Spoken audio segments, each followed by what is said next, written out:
بسم اللہ الرحمن السلام علیکم دوستو، ناول عشق میرا فراموش کن کی قسط نمبر 13 پیش خدمت ہے۔ اگر ویڈیو پسند ہے تو ویڈیو کو لائک لازمی کریں اور کمنٹ سیشن میں اپنی آراء سے ضرور آگاہ کیجیے۔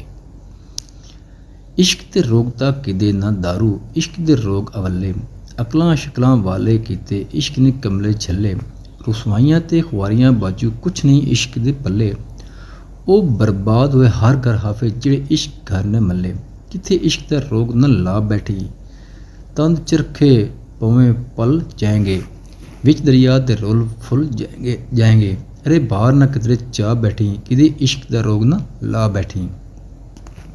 دور گئی نصرت صاحب کی آواز گونج رہی تھی، عید میر کے ہاتھوں کا لمس تھا، یہ اس کے خیال رکھنے کا نتیجہ، مگر یہ ہوا تھا کہ نورم نے سرخ آنکھیں کھولی تھیں۔ عید میر کو وہاں آئے گھنٹہ ہونے والا تھا، نورم کو لگا وہ خواب میں، اس نے اپنا نرم ہاتھ عید میر کے گال پہ پھیرا تھا، آنسو آنکھوں سے نکلتے کمپٹیوں میں موجود بالوں میں جذب ہو رہے تھے۔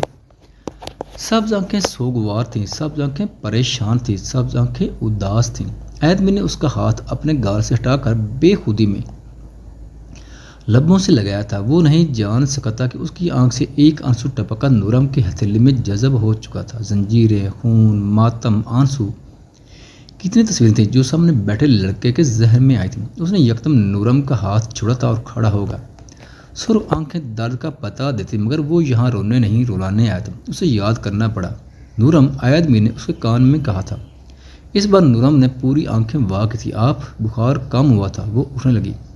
لیٹی رہو تم، عید میر نے اسے منع کیا، آپ کو پتہ کیا ہوا؟ وہ پھر سے سسک رہی تھی، میں نے بہت غلط کیا میر، بہت، ایسے نہ، اس کی وجہ چہرے پر نظریں ڈال کر بولی تھی، نہیں تم نے کچھ غلط نہیں، تم نے سچ کا ساتھ دیا، حق کا، اور حق کا ساتھ دینے والے تکلیف تو دیکھتے ہیں۔ عید میر اسے تھوڑے فاصلے پر بیٹھا اسے سمجھا رہا تھا، مگر مجھے ہر انصاف، ہر حق سے زیادہ اپنا بھائی پیارا ہے۔ نورم نے ایک جلد میں اسے بہت کچھ سمجھا دیا تھا، وہ جلدی ٹھیک ہو جائے۔ عید میر نے دلاسا دیا تھا، مگر سامنے بیٹھا وجود دلاسوں پہ نہیں ماننے والا تھا۔ اب مجھے یہاں سے لے چلو میر، وہ جو اس نے بات کی تھی وہ سامنے بیٹھے مرد کو سر سے پیر تک ہلا گئی تھی۔ نورم کا چہرہ جھکا ہوا تو وہ اذیت میں تھی، صاف نظر آ رہا تھا، ہاں لے جاؤں گا جلدی، مگر ایسے نہیں۔ عید میر نے کچھ سوچ کر پورے اعتماد سے کہا تھا، یہ ظاہر خان کے بلے میں آنے کے بعد پہلی بات تو جو عید میر نے دل سے کی تھی، یہ پہلا فیصلہ تھا جو دل نے کیا تھا۔ اب وہ اسے سمجھ رہا تھا، ہو سکتا اب ہم جلدی نہ مل سکیں، یہ کہتے ہوئے وہ خود بھی اداس تھا۔ پھر سامن رت کی پون چلی، تم یاد ہے، پھر پتوں کی پازیب بجی، تم یاد ہے، پھر کنجیں بولیں گھاس کے ہر سمندر میں، رت آئی پیلے پھولوں کی، تم یاد ہے، پھر کاگا بولا گھر کے سونے آنگن میں، پھر امرت رس کی بوندی پڑی، تم یاد ہے، پہلے تو میں چیخ کے رویا اور پھر ہنسنے لگا، بادل گر جا، بجلی چمکی، تم یاد ہے، دن بھر تو میں دنیا کے دھندوں میں کھویا رہا، جب دیواروں میں دھوپ لی، تم یاد آئے۔ حسان لہ لہ کے کہہ رہا تھا، ولید کے کان کھا رہا تھا، اگر بارش نہ آئی تو ولید کا عشق تو گیا۔ مائیکل اور حسان جتنا اس کا مذاق بنا سکتے بنا رہے تھے، یہ کشف کی بچی مجھے مل جائے اسے نہیں چھوڑوں گا۔ ولید کو رہ رہ کے اس پہ تپ چڑھتی تھی۔ ولید وہ دیکھو بادل، مائیکل نے چلا کر کہا تھا۔ ولید نے جیسے بھاگ کر دیکھا، گراؤنڈ میں بیٹھے اسکواڈ کی ہنسی نکلی تھی، تم مجھ سے بچنے والے نہیں ہو۔ اب منظر کچھ یوں تھا کہ ولید پیچھے تھا اور مائیکل آگے، وہ اس کو پکڑ رہا تھا، جیسے سامنے آتے سر ڈیوڈ سے زور کا ٹکرایا اور سر ڈیوڈ کا چشمہ گر گیا تھا۔ انہوں نے ولید کو گورا، میراتھن میں آئے ہو کیا؟ انہوں نے گورا، نہیں سر بارش نہیں آ رہی، اس لیے اس کا دماغ خراب ہو گیا۔ مائیکل پیٹ پہ ہاتھ کے ہنسی جا رہا تھا، تم دونوں کیا پاگل خانے سے سیدھے ادھر آ رہے ہو؟ سر ڈیوڈ فرینک رہتے تھے شاگردوں سے، اس لیے مسکرا دیے۔ نہیں سر بارش نہ آئی تو جانے والے ہیں پاگل خانے، مائیکل ولید کے گھریوں کی پرواہ کیے بنا بولی جا رہا تھا۔ ابھی تو میں جا رہا ہوں کلاس ہے، مگر جلدی یہ بارش والا مسئلہ حل ہو جانا چاہیے۔ سر ڈیوڈ ولید کو گھورتے آگے بڑھ گئے تھے، یار جب سے عشق میں ڈوبے ہو تمہاری تو زبان بھی گم ہو گئی ہے۔ مائیکل اس کو دیکھ کر بولا، ادھر آ میں بتاؤں۔ وہ مائیکل کو پکڑنے بھاگا تھا اور اسی بارکل میں اس پل کو دیکھ کے تو لب مسکرا دیں گے۔ سنو لو سی، تمہارے ڈیڈ تو محکمہ موسمیات میں، ذرا پتہ کر کے بتاؤ بارش کب بنی۔ اب ولید بالوں میں ہاتھ پھرتی اس لڑکی کو کہہ رہا تھا جو انگریز تھی اور اس کو اچھے سے جانتی تھی۔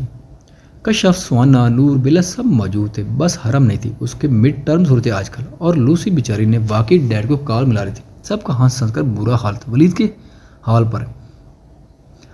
وہ بیچارہ بس سر پہ ہاتھ پھیر کے رہ جاتا تھا۔ کل بارش ہو سکتی ہے ولید، لوسی بھاگ کر رہے تھے۔ کیا واقعی؟ وہ اب خوش نظر آتا تھا، وہ بہت جذباتی تھا، وہ بہت اچھا تھا، وہ بہت نرم دل تھا، وہ تھا ولید افسن جیسا کوئی نہیں تھا، اور وہ سب اس کے ساتھ کھڑے تھے جیسے وہ ان کے ساتھ کھڑا ہوتا تھا۔ وہ جو نظر آتا ہے نا وہ ہے نہیں۔ ارمغان نے سوچتی نظر سامنے بیٹھے وجود پہ ڈالی۔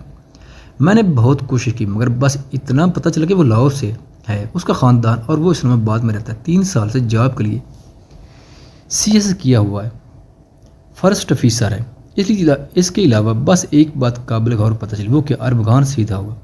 وہ 8 مہینے غائب رہا ہر جگہ سے، اس کا مارچ سے نومبر تک کوئی سراغ نہیں تھا۔ اس کے بعد وہ واپس آیا اور ٹھیک 15 دن بعد ظاہر خان قبیلے میں پوسٹنگ۔ وہ جو کوئی بھی تھا پوری محنت سے پتہ کر کے ارمغان کے سامنے بیٹھا تھا۔ ارمغان چونکا، آسمانی کلر کی شرٹ میں وہ بہت ہینڈسم لگ رہا تھا۔ سامنے بیٹھے وجود نے ایک نظر دیکھ کر آنکھیں پھیلی تھی۔ یہ 8 مہینے میرا مجھے ان 8 مہینوں کو پتہ کرنا، اگر تم آسانی سے کر سکو تو۔ وہ اب اسے دیکھ کر کہہ رہا تھا، ارمغان شاید تم بھول رہے ہو، ہارورڈ میں تم نے مجھے کتنی ہیلپ کی تھی، آج مجھے موقع ملا ہے، میں ضرور کروں گی۔ چاکلیٹ کلر شرٹ پہ اسی کلر کی جیکٹ پہنے، جین کے ساتھ گلے میں اسکارف تھا، بال کندھوں تک کٹے ہوئے تھے، گندمی رنگ پہ بڑی بڑی بادامی آنکھیں۔ وہ پروسیکیوٹر میرب سلطان تھی، ارمغان کی واحد فیمیل دوست تھی۔ وہ جاج کو تھا، میرب نے سر کرسی کی پشت پہ ٹکا دیا۔ کتنا لاپرواہ ہے وہ اور کتنی خوددار ہوں میں، اس نے پیشانی مسلتے ہوئے سوچا۔ تھوڑی دیر بعد وہ کسی کو کال ملا کر ملنے کا کہہ رہے تھے۔ شہر کی سب سے مہنگی پروسیکیوٹر ارمغان کے لیے اتنا سا کام نہ کر سکے، یہ کیسے ہو سکتا تھا؟ اور کیلیفورنیا چلے تو آسمان بادلوں سے ڈھکا ہوا نظر آتا۔ ایک بہت خوبصورت منظر انتظار میں تھا۔ ولید تمہیں تو بارش سے چڑ تھی، فوبیا تھا، حسان نے پریشانی سے کہا۔ آج سے محبت ہوگی بارشوں سے بھی، وہ کھلکھلایا۔ حسان نے نظر ہٹا لی کہیں اسے نظر نہ لگ جائے۔ اس وقت ایسا ہی لگ رہا تھا، وہ حرم کے سامنے پوری فوج کے ساتھ کھڑا تھا چہکتا ہوا۔ سنو، میں بارش بھی لے آیا اور بادلوں سے لڑ کر، اب تو مان جو وہ شرارتوں بھری خوشیوں بھری ایک کہانی کی شروعات تھی۔ بارش کے وہ قطرے عشق کی داستان میں ڈھل کر امر ہونے والے تھے۔ وہ جسے بارش فوبیا تھا، وہ اس لڑکی کے عشق میں ڈوبا، اس کی شرائط مان رہا تھا، عشق کی اسیری میں ڈھل رہا تھا، عشق جنوب بننے جا رہا تھا، عشق اس شہزادے سے لڑکے کو کندن کرنے جا رہا تھا۔ اور پچھلے 3 ماہ جو تم نے مجھے تنگ کیا، وہ یوسی بارکلے کی کھڑکی میں ماتھے پہ کٹے بالوں والی لڑکی ناک چڑھا کر زور سے چلائے۔ وہ حرم ریان تھی، سب سے منفرد، سب سے الگ، اور میں جو تمہیں جان پر کھل کر جیکسن سے چھڑوا لایا، وہ اس سے بھی زور سے چلا، اور جو تم نے جیکسن کو ابھی تک نہیں پکڑا وہ۔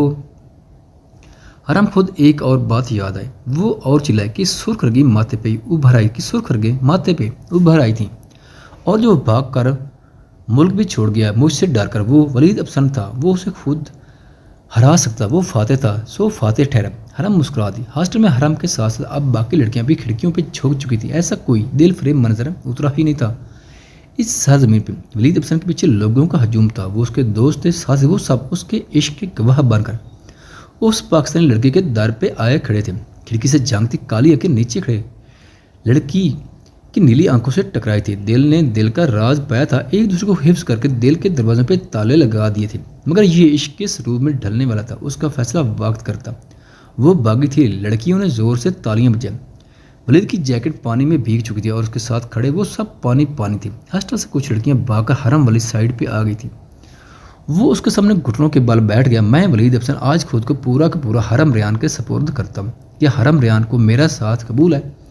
اس کو سر جھکا ہوا تھا، حرم کو لگا وہ کانپ رہا ہے، اسے خوف تھا یا بارش، وجہ وہ سمجھ نہیں سکی۔ حرم کو سب بھول گیا تھا، وہ کون تھی، اس کا نام کیا تھا، وہ کہاں سے تھی۔ سامنے بس عشق نظر آتا تھا، سامنے ولید نظر آتا تھا۔ وہ آہستہ قدم سے چلتی اس کے قریب آئی، سب کچھ چوپ لگ چکی تھی، بس بارش کا شور تھا یا حرم کے قدموں کا۔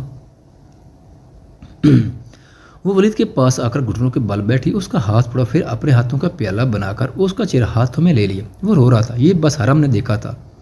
بارش کے پانی کے ساتھ ولید افسن کے آنسو گرے اور وہ پانی انمول ہو گیا، وہ بارش انمول ہوئی۔